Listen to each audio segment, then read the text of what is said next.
తీవ్రమైన భక్తి అంటే జ్ఞాన కర్మాదులతో కర్మ ఆదులతో ఆవృతం కాని అంటే దీనికి అర్థం ఏంటి అంటే కర్మ అంటే ఇక్కడ ఏంటి దాని నిత్య నైమిత్తిక కామ్య నిషిద్ధ ప్రాయశ్చిత్త ఇత్యాది కర్మలు ఇవన్నీ కర్మలతో ఆవృతం కాకూడదు.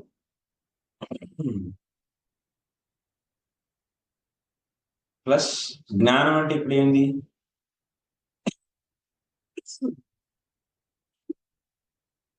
జ్ఞానం అంటే ఇక్కడ భగవద్గీత భాగవతంలో భగవంతుడి గురించి తెలుసుకునే జ్ఞానం కాదు. జ్ఞానం అంటే ఇక్కడ జ్ఞానం అంటే బ్రహ్మ జ్ఞానం, ఐక్య జ్ఞానం, త్వం పదార్థ జ్ఞానం, తత్పదార్థ జ్ఞానం వీటితో ఆవృతం కాకూడదు. అంతేగాని భగవద్గీత భాగవతంలో కృష్ణుడి గురించి తెలుసుకునే జ్ఞానం కాదు. ఆ దాంతో ఆవృతం అవ్వాలి.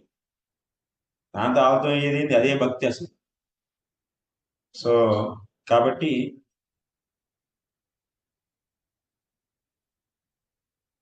చెప్పే పాయింట్ ఏంటి అంటే మెయిన్లీ మీకు జ్ఞాన కర్మాలతో ఆవృతం కాని భక్తి అంటే వాళ్ళకి నిరంతరం 24 గంటలు స్వచ్ఛమైనటువంటి శుద్ధమైనటువంటి సాక్షాత్ భక్తిని భగవంతుడి యొక్క ఆనందం కోసం చేస్తూ ఉంటారు. ఈ సరళ హృదయ భాషలో చెప్పాలి అంటే ఒక పతివ్రత స్త్రీ ఉంది. తన యొక్క హృదయం మొత్తం ఎవరికి ఇచ్చేసి ఉండిద్ది? తన భర్తకి ఇచ్చింది. అంటే తన యొక్క భరణ పోషణాలు చూసుకునే నాదుడు నా భర్తే, ఇంకా నాకు అంతకన్నా ఇంకెవ్వరు లేదు. ఏ చిన్న కష్టం వచ్చినా ఏదొచ్చినా సరే ఎవరు చెప్పుకునేది? తన భర్తకి చెప్పుకుంది. ఆ యొక్క స్త్రీ యొక్క హృదయంలో ఇంక వేరే ఎవ్వరి పట్లను ఎటువంటి తన యొక్క భర్తకు ఉండే పొజిషన్ ఉండనే ఉండదు. తను నిరంతరం తన భర్త యొక్క సేవలో నిమగ్నం అయిపోయింది.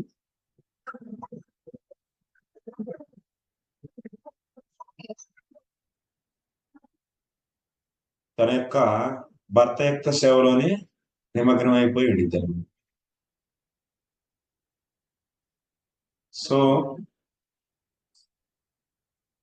అన్య పురుషుల పట్ల ఎటువంటి భావన కలిగి ఉండదు. అంటే తన యొక్క భర్త పట్ల ఉండేటువంటి భావన ఎటువంటిది కూడాను అన్య పురుషుల పట్ల ఉండనే ఉండదు. అంటే ఏంటి? భర్త అంటే ఎలా ఉంటాడు? నన్ను భరించేవాడు, నా నాథుడు, నాకు సర్వస్వం అనేటువంటి భావన తనకి ఇంక వేరే ఏ పురుషుల పట్ల ఉండదు. మరి మిగతా వాళ్ళందరినీ ఎలా చూస్తుంది తను?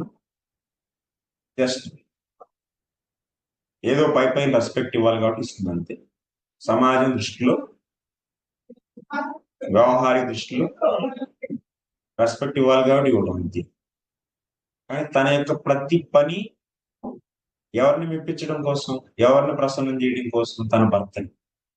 మరి తన యొక్క మొత్తం శ్రద్ధ భర్త పట్లే ఉండింది, అవునా కాదా? సో అదే విధమైనటువంటి భావన భగవంతుడి పట్ల ఉండిద్ది భక్తుడికి. నన్ను భరించేవాడు భర్త. భగవంతుడు ఇంటి భర్త అనమాట ప్రతి జీవుడికి. నన్ను భరించే నాదుడు. తనకి ఇంకా ఏ కష్టం వచ్చినా ఏదొచ్చినా ఎవరో చెప్పుకుంటాడు అండి?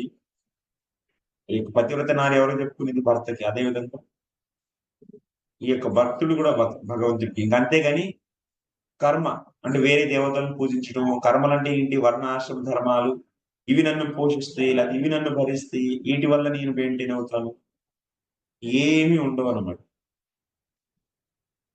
సో సాక్షాత్తు కృష్ణుడి పైన పూర్ణ విశ్వాసం.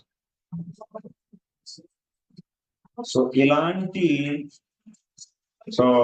ఇంకా భావన కలిగి ఉండాలి. అప్పుడే ఆ యొక్క భక్తి ఏంటి? జ్ఞాన కర్మాదులతో ఆవృతం కాదు అని అర్థం. అదే ఒక పతివ్రత స్త్రీ హృదయంలో ఏదైనా కొంచెమన్నా తనకి ఇతను కాదు, ఇతను చూస్తాడు నన్ను, ఇతను నన్ను భరించేవాడు అని వేరే వాడి పట్ల కనుక శ్రద్ధ ఉంది అంటే ఆమె యొక్క పాతివత్యంలో తక్కువ వచ్చినట్టే.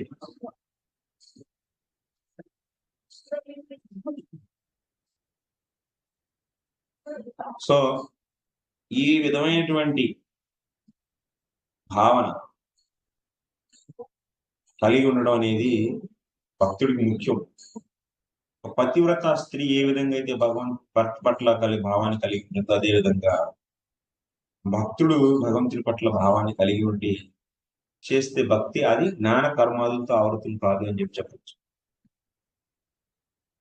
అంటే కర్మ నన్ను పోషిస్తుంది, కర్మ నన్ను మెయింటైన్ చేస్తుంది అని కాకుండా, లేకపోతే భక్తి చేయడానికి నాకు కర్మ అవసరం అనే రెండు భావన లేకుండా,